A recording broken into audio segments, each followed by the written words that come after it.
Cares is the intersection of the nonprofit and profit communities, making Kansas City a better place to live, work, and play. This Casey Cares segment is brought to you by the Ewing Marion Kaufman Foundation, www.kaufman.org.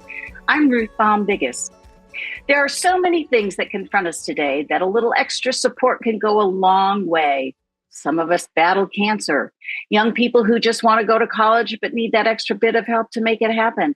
Women who face economic instability, where affording period products, for example, is a luxury. All these challenges are things today's nonprofit organization is working to change. It's Giving Hope and Health, founded in 2013 by Jessica McClellan, who joins us today to share the work of this organization and the exciting things that she's doing to make a difference. Jessica, welcome to Casey Cares. Thank you so much, Ruth. I'm excited to be here. Well, I think the best place to start is, how did this journey begin for you? How did this idea of a nonprofit and why these causes? Wow. Well, that's a loaded question. I start with it being in my DNA.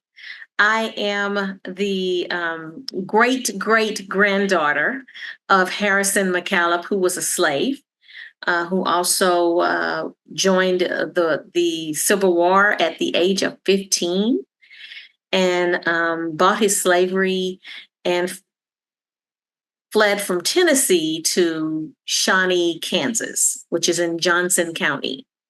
And he and his wife, my great-grandmother, Nellie, had 14 children.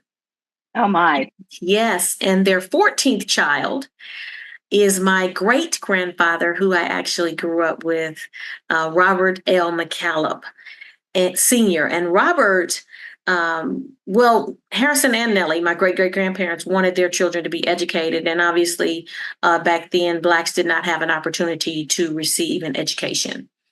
They were farmers and agricultural farmers in the Johnson County community, but their children could not go to school. And so their dream was that their children be educated. My great-grandfather, Robert, was the 14th of their children. And so he got up to a third grade education. He had 5 children, one of which is my grandfather, Alexander Harrison McCallum, Sr., and he wanted his children to be educated. Robert did. And so living in Johnson County, that was not a possibility. And they were agricultural farmers. And so he converted his agricultural truck into a makeshift bus, and he would transport Black kids from Johnson County to Wyandotte County to go to high school. And so on the way to the one high school that would accept them, Sumner High School at the time, they would pass 5 white high schools before they could get to one that would accept his own children that lived in the community that he served with farming and with produce. And my grandfather, Alexander, graduated from Sumner High School, which is now Sumner Academy. I continue the legacy of education, and fighting for equality with my family. Our legacy is from slavery to school buses to scholarships to service to all mankind. So with my grandfather, Robert's bus company, he was the first bus company in Johnson County, Shawnee, to start a bus company to transport children, the first school bus company, which they ended up with a fleet of 14 buses. And I grew up around the buses and really didn't know the meaning of it. My father started driving the buses at 16 years old. And that's why I say it's kind of in my DNA. And then my grandparents, Alexander and Cleo McCallum, also sold produce on the Missouri side at 31st and Brooklyn. And I would help them do that. And one day a woman came up and said, I really need greens, but I don't have the money. And my grandmother, I would get up in the truck and get the bushels of greens. And it was 3 bushels for $1 at the time. And this woman said, I don't have the money. And my grandmother gave her the greens. And I think I might have been 8 or 9 years old. And I thought in my mind, my grandmother is helping these people. My grandfather is helping these people. So it's in my DNA. So I continue that legacy with not only providing scholarships and resources for students to go to college, but also supporting women and girls and menstruators with ending period poverty.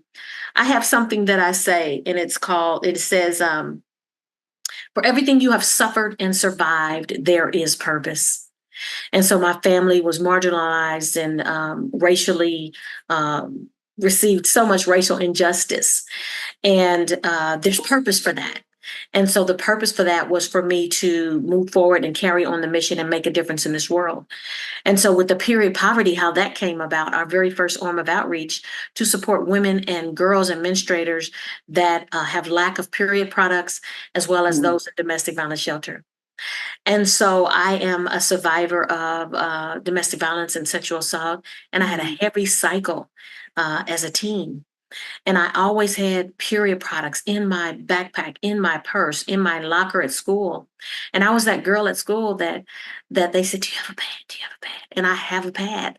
I'd have a pad for him, and I'd have a pad for me. And I little did I know that I was actually promoting menstrual equity as a seventh grader. I didn't know that. But it was because of a problem that I had. I had a heavy cycle, and I was always afraid that I would ruin my and soil my pants at school because I had seen other girls do that, and I wanted to make sure that wasn't me. So I made it all the way through, without having that happen. But it was for purpose to have that heavy cycle, because today our products are literally all over the world, and we've shipped to 15 countries and counting. And if God says the same, I will be in Africa this November giving reusable pads to women and girls and menstruators. So that's the first arm of outreach in 2013, the period poverty and the domestic violence advocacy. Moving forward in 2015, we launched the Education is Your Passport program, which is what I started talking about in the beginning, which is in my DNA to forward the mission for marginalized Black and Brown children to receive a full education and receive the resources that they need to go off to college. I'm a HBCU grad, which is historically Black college and university graduate. Mhm. And I was a student that um, needed support Mm. and had an internship and needed support throughout college. And I know what it looks like not to have. I know what it looks like to be hungry at school because you don't have the money to eat. And so this Education is Your Passport program embodies us supporting pre-K through adult, college, non-traditional students, as well as our scholarship program that supports high school seniors to go off to college. And then my niece battled cancer for Mm. 6 years.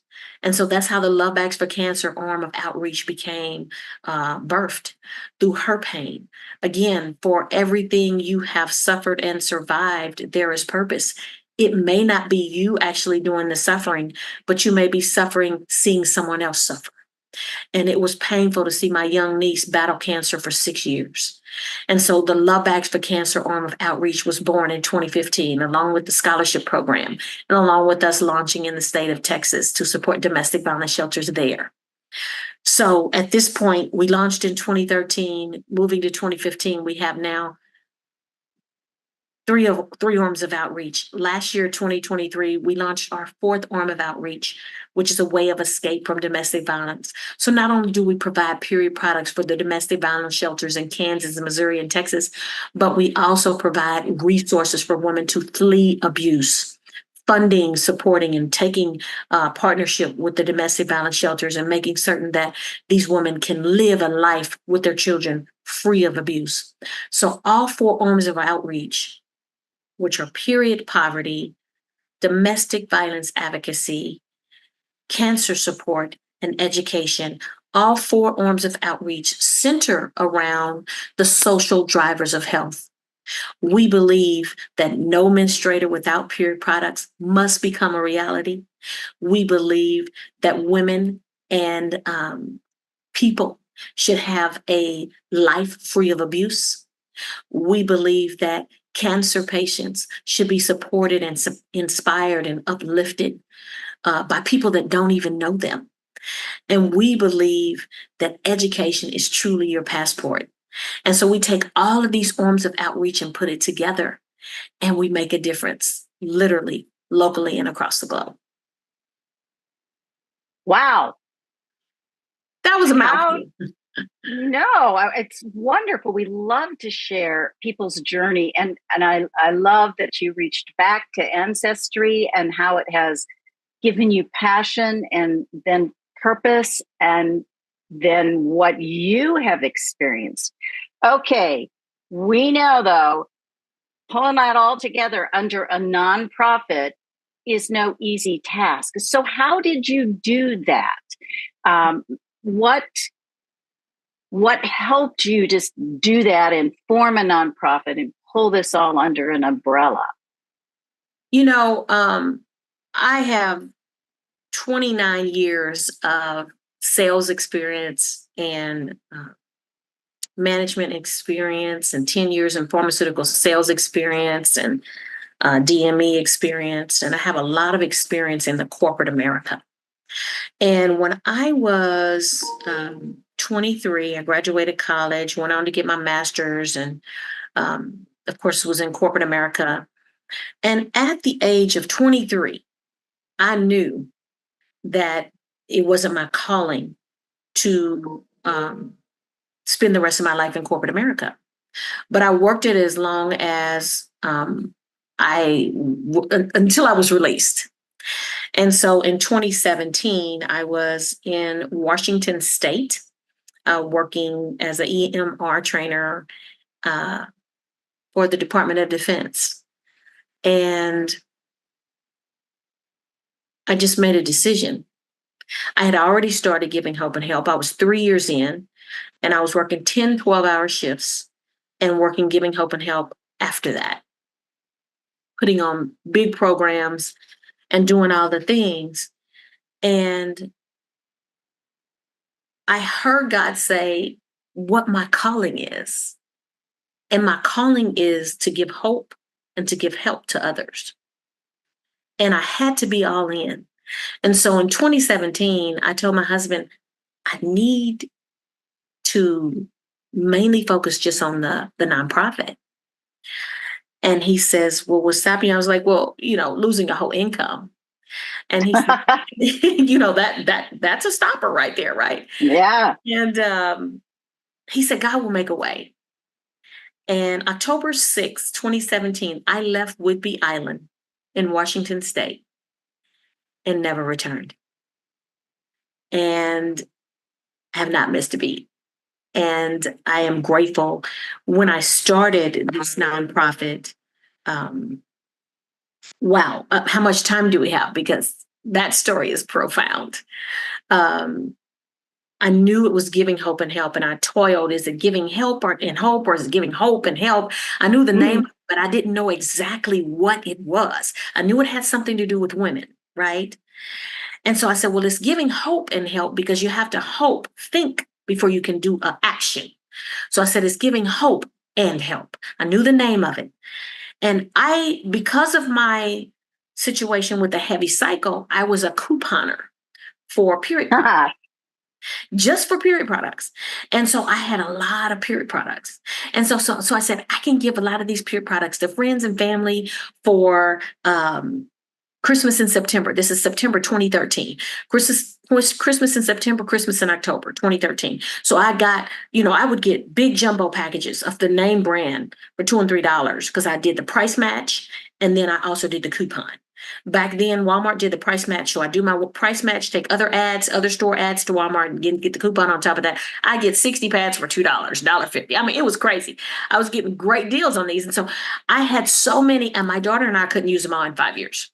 And so I was sleeping in my closet, and I was like, what am I going to do? I had them under my bed. I had them in my linen closet.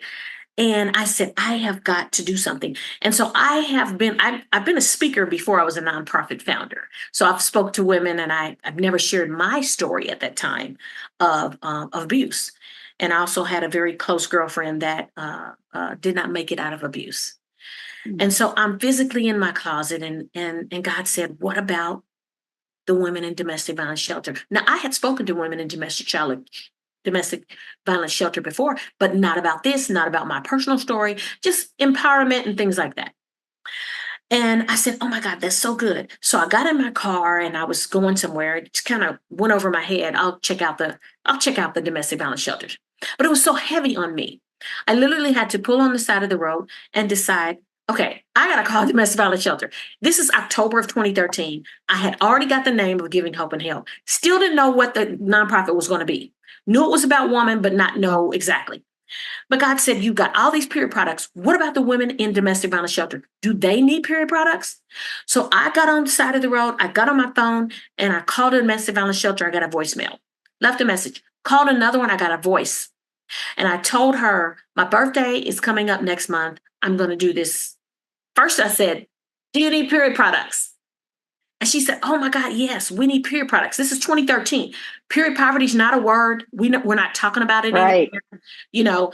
And so I said, do you need period products? And she says, we get toothpaste, we get shampoo, we get all those things, but we don't get toothpaste. I mean, we don't get period products. And I said, I'm going to solve that problem. I don't know where that came from, Ruth. I don't know where I'm going to solve that problem. I didn't have a business plan. It's just now hitting me that this is my nonprofit, Giving Hope and Help is period products. This is the initial part of it, right? For domestic violence shelters. And she says, I tell you what, would you like to come and take a tour? I said, I'd love to come and take a tour. I'm on the side of the road in Lee Summit in a parking lot. She says, where are you in Lee Summit? And I told her where I was. Are you ready for this, Ruth? I was across the street. Oh my gosh. From Hope House in Lee Summit. Fate.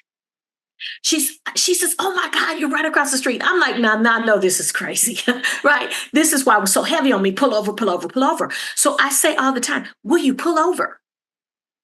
When something's pulling on you, will you pull over? Because there is a miracle in obedience that is directly connected to helping and giving to other people that you may not know about. So be obedient. So anyway, she invited me over to take a tour and told me that they're using up to 52 rolls of toilet paper a day because women are making their own period pads. Mm. And I said, that's going to be solved.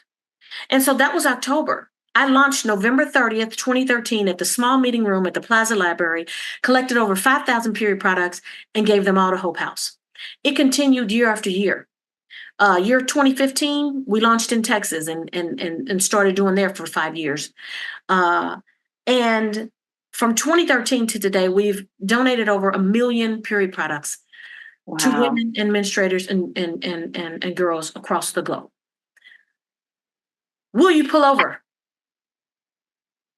Well, I will now. Don't get on your phone and drive. That's right. We're talking with Jessica McClellan. She is the founder of Giving Hope and Help. So you're big into period products. You're doing these things for education, for kids, hoping that they can make it there. You're helping support folks who are dealing with cancer. So how do folks come to you? And is it just you?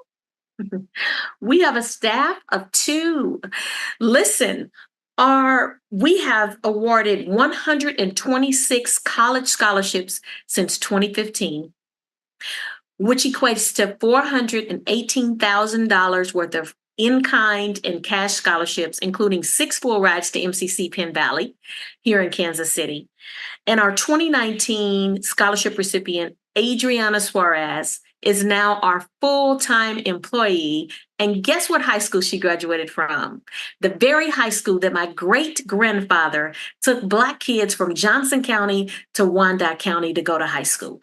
The very high school that my own grandfather graduated from, Sumner Academy. She's a graduate of Sumner Academy. She is now our full-time, as of August 2023, volunteer donations manager. So it is completely full circle. We have lots of college students that have gone through our program that come back and volunteer. And it's just amazing. We awarded 19 scholarships this past Saturday at our gala. And so, yes, it is a lot of volunteers that help and support. But as of all these years until just August 2023, we are a staff of 2, and we're hoping and praying for more grants so that we can have capacity, because it's really I can't handle it all by myself. It's a lot, and it's 4 arms of outreach that are moving and impacting and doing a lot. We're always doing things in the community. We're always partnering with other nonprofits. We've partnered with over 100 nonprofits already this year. So we are always saying yes, because if we have it, it's yours. And so we have a free peer pantry at the first Saturday of every month, except January and July. So women, girls, administrators can come and get free peer products, no questions asked. There's lots of opportunity to volunteer with us. So you can go to givinghopeandhelp.org, givinghopeandhelp.org, and learn how you can be a part of it. Sign up for our newsletter. We're always needing volunteers. We had over 30 volunteers at our gala this past Saturday. So yes, we need help. You're a magnet. A lot of work. A lot of work. So for other nonprofit founders, CEOs, and particularly those with smaller staffs, what words of wisdom do you have for them? How to manage this and not, you need sleep, you have family, etc. So how are you able to do that? Enlighten us so you can give hope and help to other nonprofit leaders. Yeah, I was a Energizer bunny that never stopped, and that's not sustainable. So I would say, 1 to 2 days a week, block it. Block it for some self-care. Delegate. If you want to start a nonprofit, do your research. Do your research on the things that you need to do. Get consultation. I have a wonderful consultant who has us in order. And so that's amazing to have that support. Apply for grants. Don't use your own money. The community wants to help. The community wants to help. This is what I learned in the very beginning. People want to help. They just need to be given an opportunity. You need to tell them where to place their money. Offer them an opportunity to spend their time, talent, and treasure. And if it is a cause that aligns with them, they will do it. And it is just amazing how God has provided the provision for the vision that he's given me. Every vision that I have, it comes to fruition because I'm in prayer about it. Is this the way you want me to go? Is this what I'm supposed to do? And there's always a confirmation. And so the biggest thing about being a nonprofit founder, it's not for the weak at heart. And it's not for the fame and fortune, because you're not going to be rich being a nonprofit founder. It has to be in your inside. It has to be in your being. It's inside of me. I thrive on meeting the needs of others. And that's our tagline: meeting community needs and making a difference. You make a difference by supporting and giving and providing inspiration and hope. How are you going to do that? What are you offering? And you got to know it's not about you. It's about those you serve. What keeps you going? I mean, you've had quite a career. You've had quite a life. I know you have grown children. You're even lucky and have some grandchildren. I envy you. One on the way. Oh, how exciting. But so what, it is, as you say, it is hard work. It is not for the faint of heart. Mm-hmm. What keeps you going and motivated to keep moving your mission forward? I tell you, I'm a woman of faith and a believer. And every day I fill my cup with my belief in Jesus Christ and the word and devotions. I'm a devotion buff or collector. I love reading devotions. And there's one that I've been reading since 2011. And I read it every morning. And I have several others that I may read. And I have a study that I do with my husband. And it gives me what I need to keep going. It's part of my self-care. I also do things for self-care. I get my feet done. I get my massages. You have to put yourself on the front burner, because if you don't, you won't sustain. You have to do things that make you feel well. I'm still working on this, Ruth. I'm still trying to truly, truly, truly be off on one day a week, but at least I have it on my calendar. Attempt. Attempt. And then you say, oh, this is my off day. I'm going to do a little bit. I'm not going to do the full blown. Turn your phone off. My daughter last July has been the best gift. 1 year. This thing here, I don't hear my text messages anymore. I can hear my phone ring, but I can't hear my bing for my text messages. And she said, Mom, this is ridiculous. Your phone's going off every second. So she took my phone July of 2023 and she made it. And I'm glad, I don't even know how to make it sound again. So it's good. But I cannot hear my text messages. You have no idea how much of a blessing that has been for my life in this last 11 months. The only time I can see my text messages is when I intentionally look at my phone. I can hear messages from Facebook, but I really don't, pay a lot to that. But my time is precious.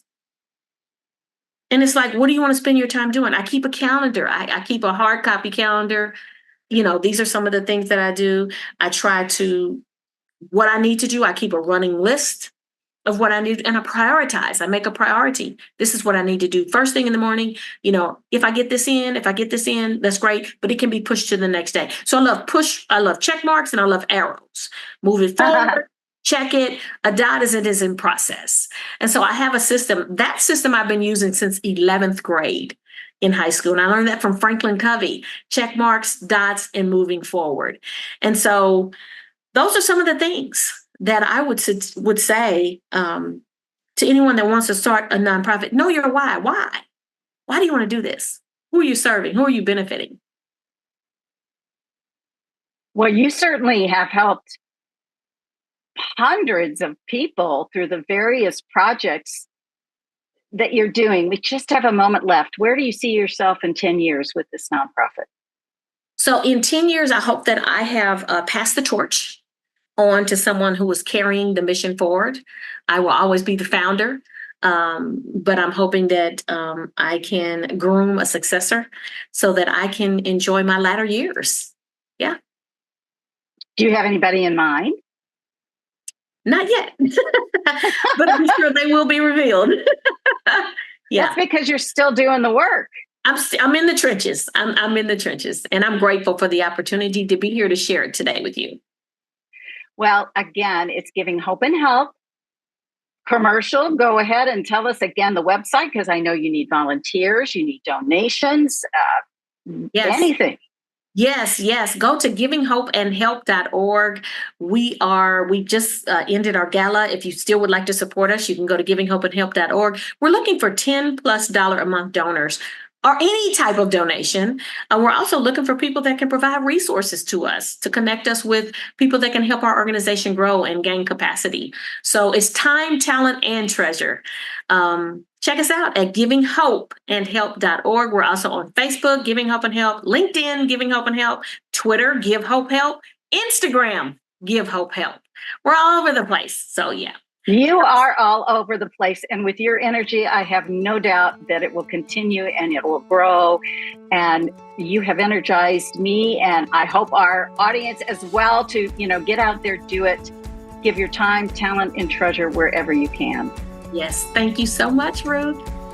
Thank you, Jessica. And thank you for joining us on KC Cares. We're Kansas City's nonprofit voice, and we're produced by Charitable Communications, which is also a nonprofit. This KC Cares segment was brought to you by the Ewing Marion Kaufman Foundation, www.kaufman.org. To be a guest on KC Cares or underwriting opportunities, visit our website at kccaresonline.org. Spread the love. And find us on Facebook and Twitter at KC Cares Radio, and on Instagram at KC Cares Online. And don't forget, you can catch us on Saturday mornings at 8 a.m. on ESPN 1510 AM 94.5 FM. Thank you for